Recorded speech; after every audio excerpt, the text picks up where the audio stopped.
Hello and welcome to another podcast. Since we were last with you, we've got a new cabinet here in the Assembly. We've had a couple of ministers, including the new First Minister, heading off to Copenhagen. And we've had a senior Welsh Labour MP resign. So all of that and more to talk about today. Yeah, so we're going to start by talking about that new cabinet. And what did you make of it? Oh, well, it's quite boring, really, isn't it? I mean, it's let's be honest here. It's Carwyn Jones very much playing it safe. If you look at it, there are only two new faces in there. We've only lost Andrew Davis and Brian Gibbons and gained Leslie Griffiths and Hugh Lewis. So no real wholesale changes.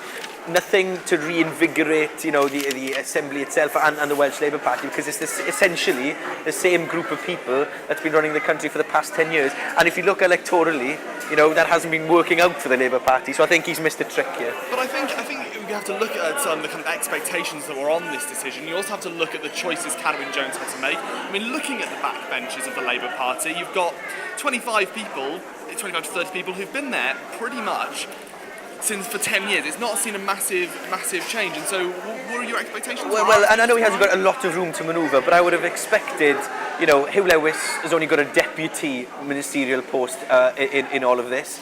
Yeah, he hasn't included, one of his younger AMs that's can be a bit, fiery at times. Alan Davis, could have brought a little something different to the party. What we instead have got is the same group of people, give or take, that have been doing the job for the last 10 years. So what I wonder is whether that is going to be sufficient to be the rocket at the backside of Welsh Labour, which they need if they want any sort of electoral success over the next couple of years. Let's look at a couple of the examples. Jane Hutt was the big surprise, I think, for me. Yeah, definitely. Because I think the talk around the Bay was that she was almost certainly one of the ones who was set to leave. And actually what we've seen is that she actually kind of been promoted. Yeah, she's had a promotion. She's now in charge of budget, of course, and it's got a lot of eyebrows to be raised around the Bay. The Conservatives in particular were quite intrigued by her, and actually quite harsh in their criticism. Well, they were, they kind of her. Because you'd expect Nick Bourne to come out when the new cabinet comes out and go, well, this isn't the team to lead forward, our team's the team to lead forward. But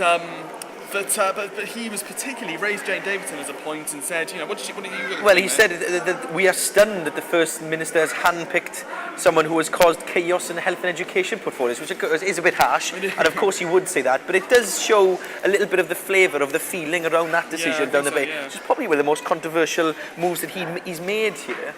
I do think, though, that this cabinet is just indicative of Carwyn Jones' his leadership style. He's playing it very safe, very down the middle, very straight-backed. There's nothing here.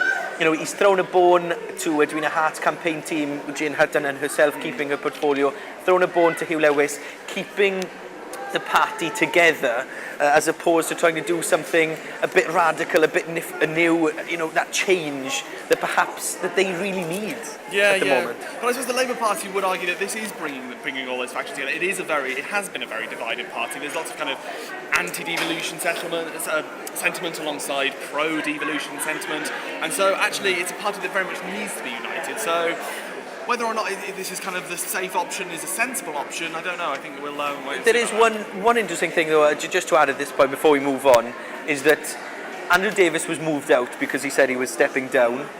Jane Davidson has kept her portfolio, despite the fact that she is also stepping down after the next Assembly elections.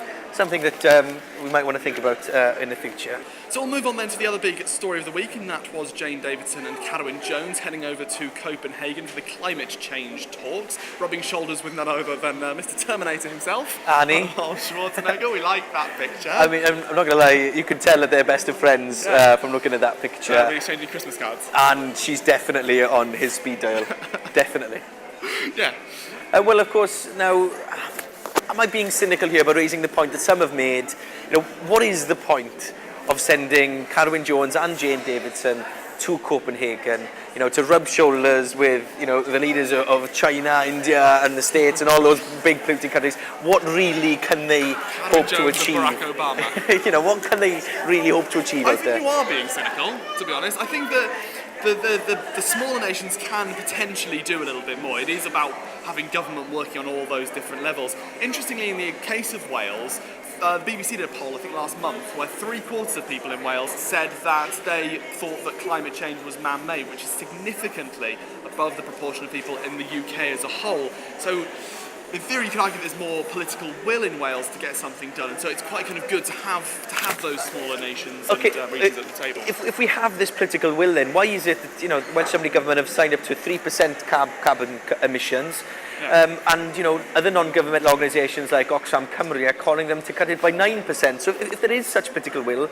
do we think that the Welsh Assembly government are really doing enough? Well, it is. It's one of those age-old problems, isn't it? It's about balancing aspiration with kind of achieve what you can actually achieve in that amount of time. So I don't know. I think that NGOs are always going to call for that really, really high target, and governments are always going to kind of bring them down. But 3% is still a little bit above what the UK government is promising, I think. Well, of course, the Copenhagen summit as a whole is in a bit of crisis, and we'll find out in the next couple of hours whether or not the leaders of the world are able to cobble some sort of agreement together.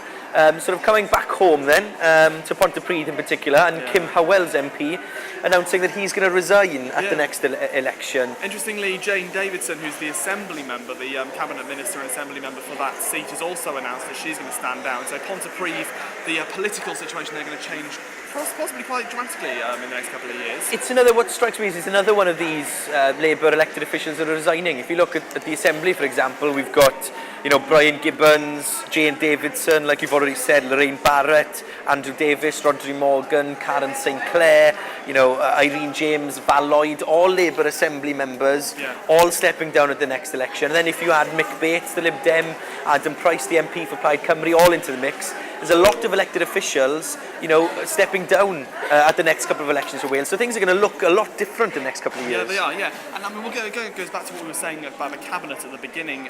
For the Labour Party in particular, there isn't a lot of people on those backbenches, on the Labour backbenches, who haven't been there since the beginning, who haven't been there for 10 years. And actually, it might do the Labour Party quite good to get some new faces in there, potentially some young people and some different voices and stuff, and kind of a more modern take on the Labour Party, because New Labour is now, 15 years old or something. Now, it might be cynical to suggest that perhaps Kim Howells has decided that he fancies to play some more golf and not sit on the opposition benches. Opposition backbenches, probably, yeah. But there we go. So that's pretty much all from us for this week. That's it, yeah. This week's podcast. Thank you very much for tuning in, and keep your thoughts and comments coming, and we will see you again soon. Bye-bye.